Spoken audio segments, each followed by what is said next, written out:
दोस्तों, सबसे पहले आपके अपने न्यूज चैनल न्यूज सर्किल ने ये खबर दिखाई थी कि उत्तर प्रदेश के अंदर भारतीय जनता पार्टी में न केवल बगावत हो रही है बल्कि फूट पड़ चुकी है, दरार पड़ चुकी है। चेहरा बदला जाना है। एक तरफ योगी आदित्यनाथ का खेमा है और दूसरी तरफ मोदी शाह का खेमा है।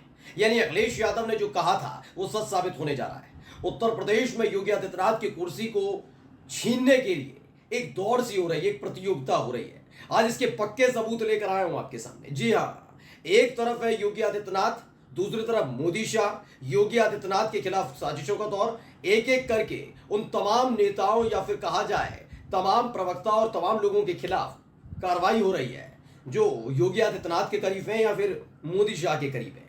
लेकिन इन सब के बीच एक दूसरी कवायद भी चल रही है जो अचानक से 4 जून को नतीजे आने के फौरन बाद से उत्तर प्रदेश की सियासत से गायब से हो गए थे और दिल्ली में डेरा डालकर बैठे थे। अब वो तमाम सहयोगी दलों के नेताओं के साथ न केवल मुलाकात कर रहे हैं बल्कि खबर है कि वो विधायकों की अपने साथ जुटा रहे हैं, जिससे जब मौका मिले तो आसानी से वो मुख्यमंत्री बन सके। जी हाँ, उत्तर प्रदेश में नेतृत्व परिवर्तन होने जा रहा है। नमस्कार, मैं हूं प्रज्वल गौतम और आप देख रहे हैं न्यूज सर्किल। आपका अपना चैनल बिना किसी तथ्य के कोई खबर नहीं दिखाता और आज जो मैं खबर दिखाने जा रहा हूं उस खबर को जरा गौर से देखिएगा और इस वीडियो को आखिर तक देखिएगा, क्योंकि 48 घंटे के भीतर एक खबर आने वाली है कि उत्तर प्रदेश में नेतृत्व परिवर्तन हो गया। ये नाम भी जहन में रखिएगा कि सबसे पहले अगर आपको किसी ने बताया था वो नाम, तो वो था आपका अपना चैनल न्यूज सर्किल। जी हाँ, खबर है योगी आदित्यनाथ हटाए जाएंगे और उनकी जगह कोई आएगा तो वो है केशव प्रसाद मौर्य। मैं ये बात क्यों कह रहा हूं, पहले पूरी खबर मैं आपको दिखाता हूं। लगातार मैं आपको दिखा रहा हूं, मोहन भागवत से मुलाकात करनी थी योगी आदित्यनाथ को, लेकिन मोहन भागवत नहीं मिले, जबकि गोरखपुर में थे। मोहन भागवत 5 दिन के लिए रहते हैं, बीच में शुक्रवार शनिवार इतवार को जाते हैं योगी आदित्यनाथ, लेकिन मुलाकात नहीं हो पाती। यानी योगी आदित्यनाथ अकेले पड़े हुए हैं। अब इन सब के बीच खबर यह थी कि योगी आदित्यनाथ को हटाने के लिए लगातार हार की समीक्षा की जा रही है। जहां जहां हार की समीक्षा की जा रही है वहां पर एक बात पूरी मुस्तैदी के साथ कह रहे हैं कि सरकार ने, यानी योगी आदित्यनाथ की सरकार ने बीजेपी का साथ नहीं दिया। इसलिए जहां 2019 में 62 सीटें बीजेपी ने जीती थी वो खिसक कर 33 सीटों पर आ गए, यानी कुल मिलाकर 29 सीटों का घाटा हो गया। बार बार यही ठीकरा फोड़ा जा रहा है और लगातार जो योगी आदित्यनाथ कैंप के लोग हैं उनके खिलाफ कार्रवाई हो रही है या फिर मोदी शाह कैंप के लोग हैं उनके खिलाफ कार्रवाई हो रही है। खबर है कि खींचतान चल रही है और खींचतान के हालात ये हैं कि जिन जिन लोगों को मोदी शाह ने जबरदस्ती योगी आदित्यनाथ की कैबिनेट में शामिल करवाया वही लोग अब जल्दी से इस्तीफा दे देंगे कि योगी आदित्यनाथ उन्हें पसंद नहीं कर रहे। पहले खबर देख लेते हैं। खबर क्या है? अभिषेक हैं उपाध्याय, उन्होंने खबर को छापा और फिर तमाम न्यूज चैनल ने भी चलाया। एक और बड़ी खबर, यूपी में लगातार गरमाता अधिकारी बनाम बीजेपी विवाद। सूत्रों के मुताबिक बीजेपी प्रवक्ता राकेश त्रिपाठी के साथ यूपी पुलिस की बदसलूकी। लखनऊ के शहीद पथ पर कल देर शाम लखनऊ पुलिस ने राकेश त्रिपाठी की गाड़ी को रोका और चेकिंग के बहाने बदसलूकी की।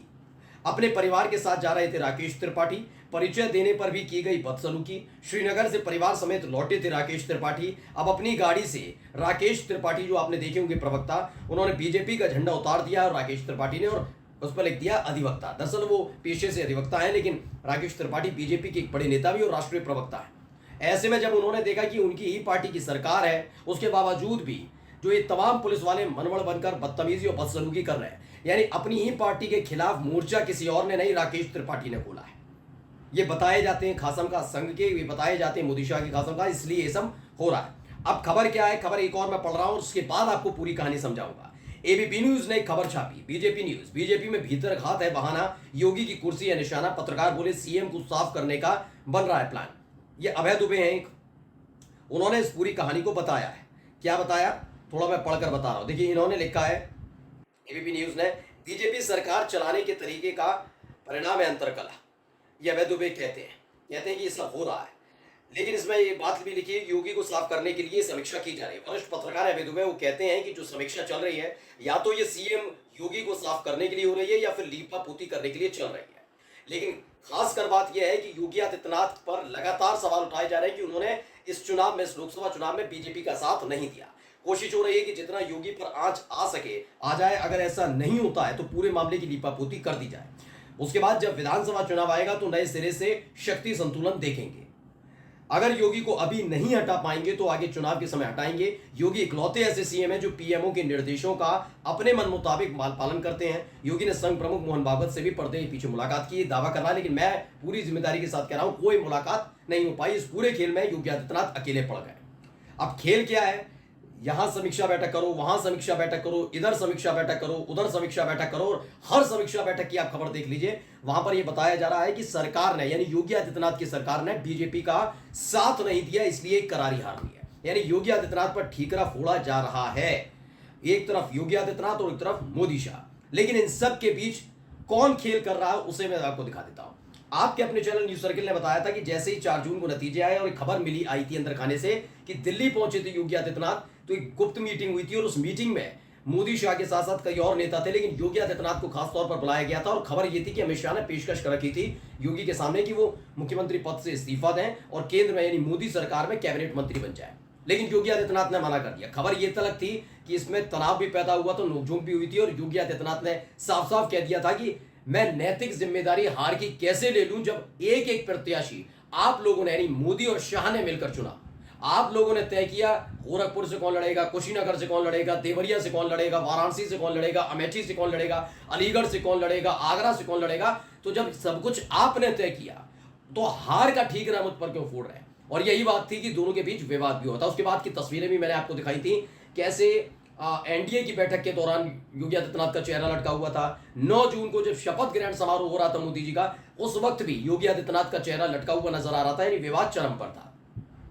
अब केशव प्रसाद मौर्य जो है, जो डिप्टी सीएम है, वो गायब नजर आए थे। दरअसल जब ये सब कुछ हुआ घटनाक्रम, तो एक बैठक बुलाई गई थी योगी आदित्यनाथ की तरफ से, और केशव प्रसाद मौर्य जो डिप्टी सीएम है, जबकि सबको बुलाया गया था कैबिनेट की, लेकिन ये नहीं पहुंचे थे। ये दिल्ली में डेरा डालकर बैठे थे। इनको मालूम था कि चेहरा बदला जाना है, मोदी शाह ने तय कर लिया है, तो और जैसे ही ये होगा उसके बाद केशव प्रसाद मौर्य को जिम्मेदारी दी जाएगी। अब केशव प्रसाद मौर्य लौट आए हैं लखनऊ, और क्या कर रहे हैं देखिए।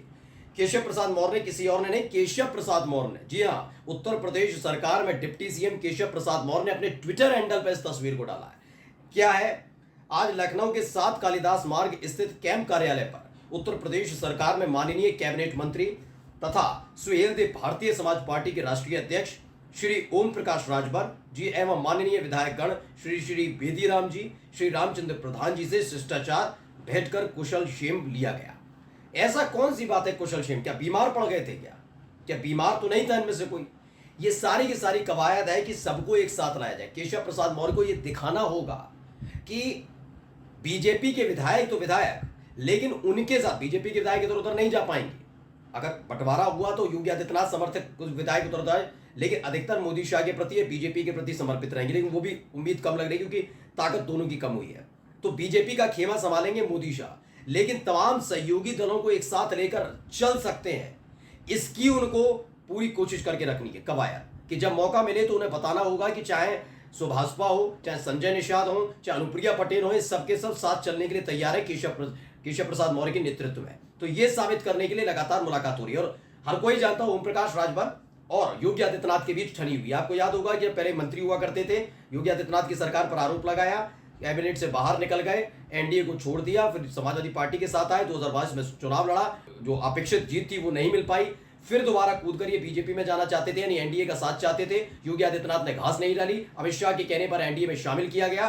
काफी बार कहने के बाद, पुश करने के बाद आखिरकार योगी आदित्यनाथ ने अपनी कैबिनेट में शामिल किया ओम प्रकाश राजभर को। तो राजभर और योगी आदित्यनाथ का टकराव है, ये साफ है। अब ऐसे में उन तमाम लोगों को अपने साथ ले रहे हैं केशव प्रसाद मौर्य, जो योगी आदित्यनाथ के खिलाफ खड़े हुए हैं, जिसमें उनके सहयोगी दल भी हैं। नमस्कार।